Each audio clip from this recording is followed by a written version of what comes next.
All right, everybody. Dave from Dave's Man Cave reporting in from my stateroom on the grandeur of the seas with Royal Caribbean.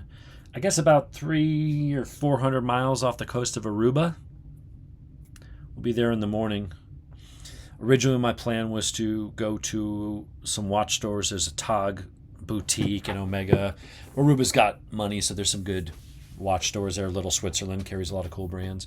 And I'm on the ship. I'm looking at some of the brands they carry. They carry Movado. They carry Tissot, Belova. Yeah, there's Invicta here. I'm not getting that. So they had a couple, and they had a nice selection, and the prices are fairly good. They're not that much cheaper than I would get it at home, but without having to pay sales tax, which on a cheap watch doesn't mean much. But when you buy this watch we're going to talk about, the tax, the sales tax alone savings is $300, and I got it for $400 less, and I earned 125 points on my card, and yeah, so I'm just going to pay that off next month. So it ended up bringing it down to my out of pocket between the discount, because I already bought a watch from them, and my wife bought an emerald ring, and anyway, I guess when I take out my savings and I spend a little over $4,000 on a watch, which I know is a lot of money. It's not my normal budget stuff. I've never spent that kind of money on anything other than cars, homes, and air conditioning, things you had. But I mean, cars, motorcycles, as far as something like jewelry or something like that, I've never done that before. But part of this thing on this trip was like, I'm like a treat yourself. I wanted to get something nice. And I was thinking of going to the TOG boutique, looking at Carreras, looking at some Breitlings, some Frederic Constants, and I wanted to get myself my first luxury watch. I've got some Longines, which is a luxury brand, but $1,100 is not a luxury watch. It's an entry level watch to a legit luxury brand. But $1,100 is affordable for most people. Some people will say it's not. I talked about this in the other video, but if you didn't watch that one, I don't mean to be insensitive, and I'm certainly not flexing. There are people that are like, dude, I got a $40,000 Rolex. I got two, and they're going to look at my, at least what they wanted initially for it and what the manufacturer charges. It's a $4,600 watch. I'm not trying to flex in any way. But when you talk about affordable, it means different things to different people. I've never spent that much. Not because I couldn't. If I can go buy motorcycles and a Corvette, I could certainly go buy an expensive watch. I just never would let myself do that. I'm like, well, it doesn't tell time any better than another watch, right? But I've been getting into watches, and I've been skinning down my collection and trying to focus more on, I want a Raymond Weil. I want a TOG. I want an Omega. I want at least one, even though I got two of the Longines. I want a nice smaller group of 1,000 and up nice quality pieces from nice quality brands. And so I've been always looking, I moved up to the Longines, but it still wasn't true luxury. $1,100, that's not a luxury price tag. That's what you pay for a new iPhone. And we all do that every couple of years, and then you throw it out and buy another one. If you can do that, you can buy a watch that'll last you 30 or 40 years. $1,100 is not that much money in the big picture when you think about what you pay for your PlayStation, what you pay for your smartphones and smartwatches and tablets, all of which are disposable. At some point they're going to break, the battery's going to die, or the company's going to stop supporting it. You're going to throw it out, you're going to go spend $700 or whatever on a new one, or $1,100 or $1,200 on an iPhone Pro Max, and you don't think much of it. But when it comes to a watch, suddenly some people are like, I wouldn't spend more than $200 on a watch. Okay, well then don't.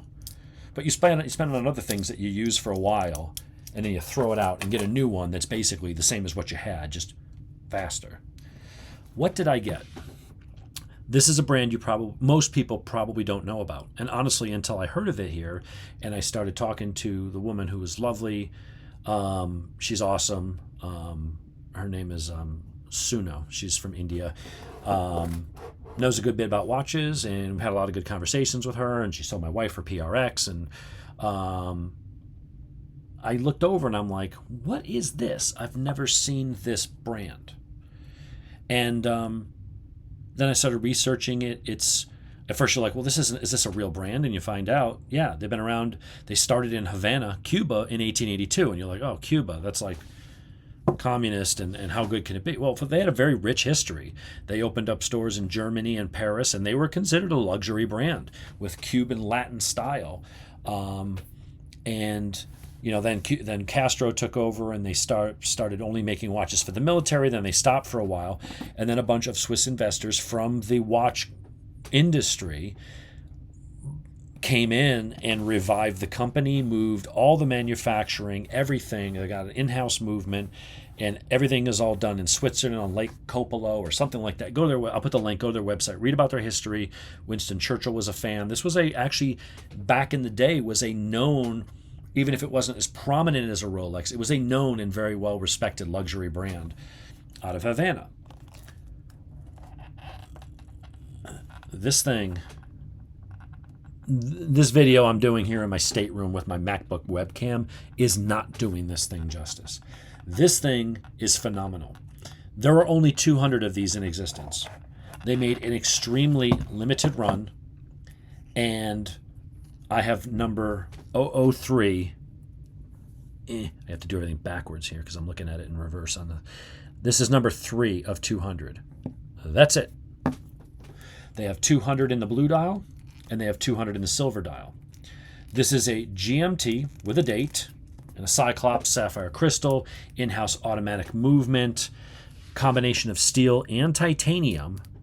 So there's the stainless steel piece that is the housing, and then this piece you see says there's that line right there. This is a titanium piece. This flips out to get to your crown, to adjust your GMT hand on the inside. Oh, and it also comes with, this is Louisiana alligator, dyed navy blue, which I don't believe the lighting in here is going to pick up that well. In the sun, it's like blue. Alligator skin, it is a 22 mil lug distance. I don't know what the lug to lug is. It's I think it's a 42. Yeah, it's a 42. So just for a dress watch, I'll go down to a 42. If I want a diver watch or something big, because you lose a lot of screen dial real estate because you got your bezel, I want a 43 or 44. But this thing is amazing, as well as their insignia, all in highly polished stainless steel, embossed, all of that stuff. It is a cool clasp, although I may change something on this. I'm undecided. And then you just snap one, put it on your wrist, and you just kind of slide that through. And then I found that it's easy to snap. Just pull it tight like that. And as you pull it in, it'll snap in together. You can see the movement in there. I think they started with an ETA or a Sellita movement, and then they kind of added their own and modified it and added what they needed and did it their own way.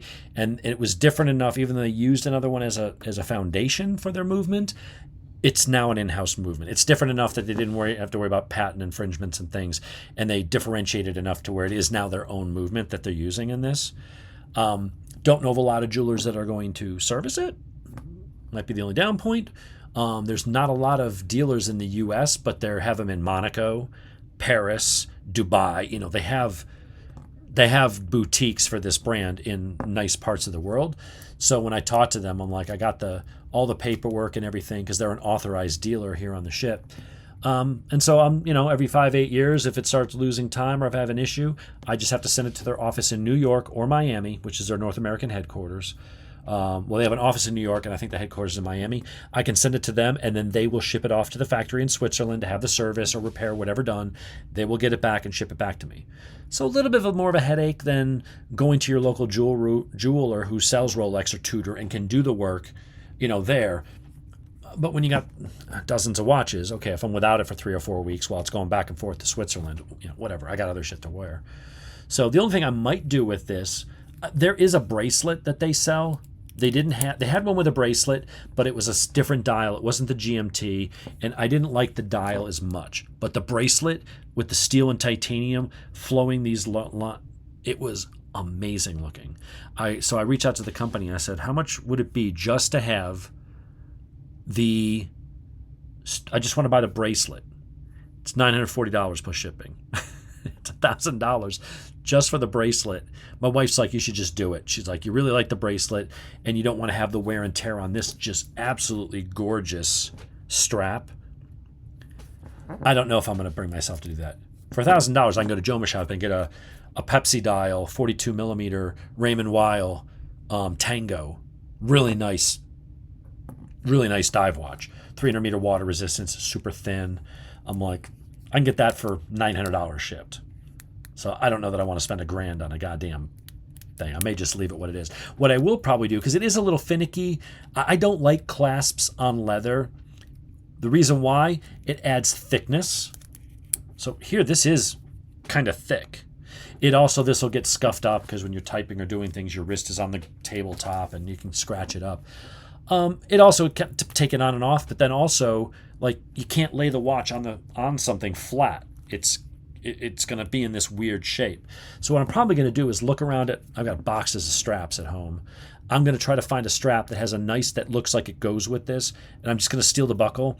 If you look there, you can see there's the slit cut for the pin, whatever got their buckle, whatever it is. I forget the technical name. The patch I had to get for my seasickness yesterday is making me a little befuddled, although I don't feel like I want to hurl. So it's helping in that regard, but it is having some side effects. My heart's pumping a lot, and I'm also a little out of it. But so what I will probably do is find a strap that has a stainless steel buckle that goes with the finish perfectly, and just take the spring bar out, take this out, put it in the box and save it. So if I ever sell the watch or trade it in or do anything like that or send it into the factory, I can just pop this back on. It takes 30 seconds. And I may go to just a regular buckle. I mean, I do like that kind of fancy emblem and stuff, but I don't know. It's a little over the top for my tastes.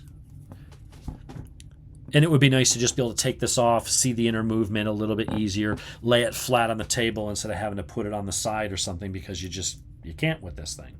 It'd make it less moving parts, and to me, I think it would look a little nicer, even though I appreciate what they were really going for to try to jazz this thing up. But that dial, the blue is not coming across in this damn lighting. In the sun, it pops. The dial is blue. It is just gorgeous. The Cyclops works really well. You've got a GMT hand in there.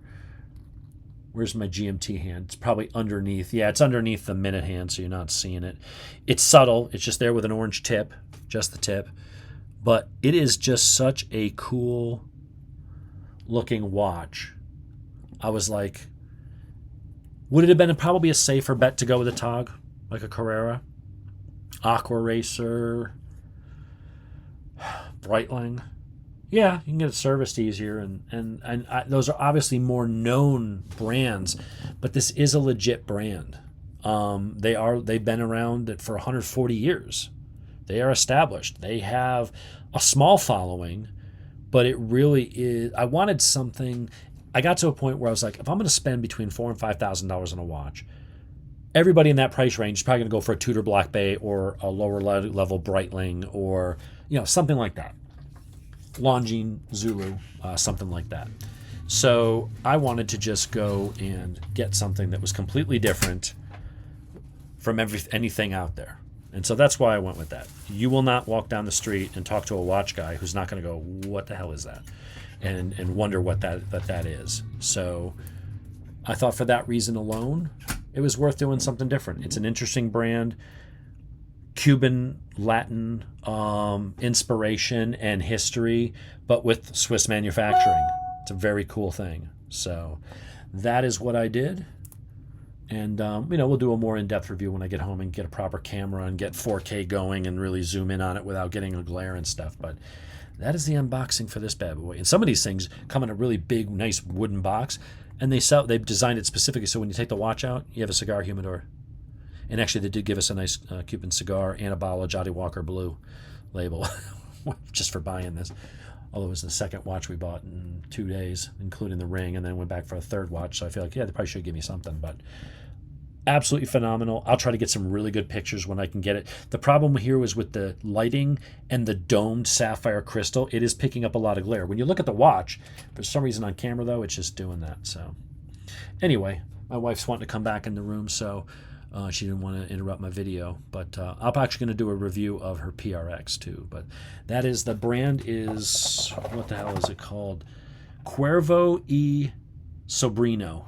Look them up, follow the link, read up on their history.